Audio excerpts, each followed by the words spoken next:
एक लड़का जो कि करीब 23 साल की उम्र का था, चपरासी की नौकरी के लिए एक बड़ी कंपनी में इंटरव्यू देने गया। उस कंपनी के मालिक ने उसे कहा कि अगर तुमने ये फर्श अच्छे से साफ कर दिया तो समझो तुम्हारी नौकरी पक्की। बस फिर क्या था, उस आदमी ने फर्श को एकदम से चमका दिया, जिसे देखते ही मालिक ने कहा, तुम्हारी नौकरी पक्की, तुम कल से काम पर आ जाना। अगले दिन बॉस ने उस आदमी को बुलाया और कहा कि अपनी एक फोटो, आईडी प्रूफ और ईमेल आईडी भी बतानी होगी। आदमी ने तुरंत कहा कि मैं तो एक गरीब व्यक्ति हूँ साहब, मेरे पास ना तो कंप्यूटर है और ना ही मैंने कभी ईमेल आईडी बनाई है।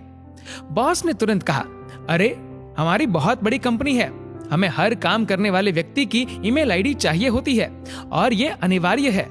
आज के युग में अगर तुम्हारी ईमेल आईडी नहीं है तो तुम्हारा कोई अस्तित्व ही नहीं, हम तुम्हें इस नौकरी पर नहीं रख सकते। वह व्यक्ति बहुत निराश हुआ और वहां से चल दिया। अब उसकी जेब में केवल 500 रुपए थे। उसने फैसला किया कि वह सब्जी बेचकर थोड़े पैसे कमा लेगा। उसने 500 रुपए के टमाटर खरीद लिए और सिर्फ 2 घंटे में उसके सभी टमाटर बिक गए। उसने फिर से 500 रुपए के टमाटर खरीदे और वो फिर बिक गए। इस तरह उसने दिन में 3 बार 500 रुपए के टमाटर खरीदे और सारे टमाटर बिक भी जाते। दिन के अंत में उसे काफी मुनाफा हो गया। घर आकर उस व्यक्ति ने सोचा कि अगर मैं इसी तरह सब्जी बेचता रहूं तो काफी मुनाफा कमा लूंगा। उसने 6 महीने तक यही काम किया और जब उसके पास काफी रुपए इकट्ठा हो गए तो उसने सब्जी की एक रेहड़ी खरीद ली। अब उसका काम बहुत अच्छा चलने लगा था। बहुत जल्द उसने ट्रक से सब्जी बेचनी शुरू कर दी और देखते ही देखते उसने सब्जी बेचने का होलसेल काम शुरू कर दिया। अब हर दिन वह 10 से 15 ट्रक में सब्जी डिलीवर करने लगा, जिसके लिए उसने कुछ व्यक्तियों को काम पर रख लिया था। कुछ सालों बाद उस आदमी का फूड रिटेलिंग में बड़ा नाम हो गया। एक दिन उसने सोचा, क्यों न मैं अपनी इंश्योरेंस करवा लूं। इसके लिए उसने एक इंश्योरेंस करने वाले को घर पे बुलाया।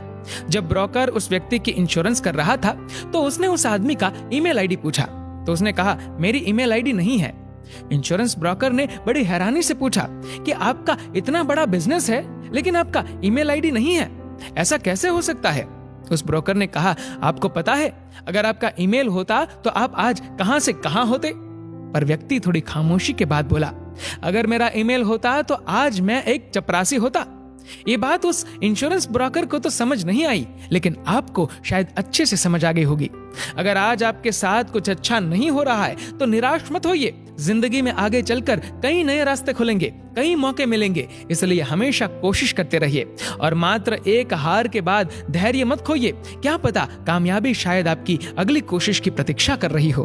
दोस्तों, इस वीडियो को लेकर आपकी क्या राय है नीचे कमेंट करके जरूर बताएगा और अगर आपको ये वीडियो अच्छा लगा हो तो इस वीडियो को लाइक करेगा, शेयर करेगा और ऐसे ही और भी इंस्पिरेशनल वीडियोस के लिए सब्सक्राइब करें हमारे यूट्यूब चैनल को और फेसबुक पर फॉलो करें हमारे पेज को। धन्यवाद।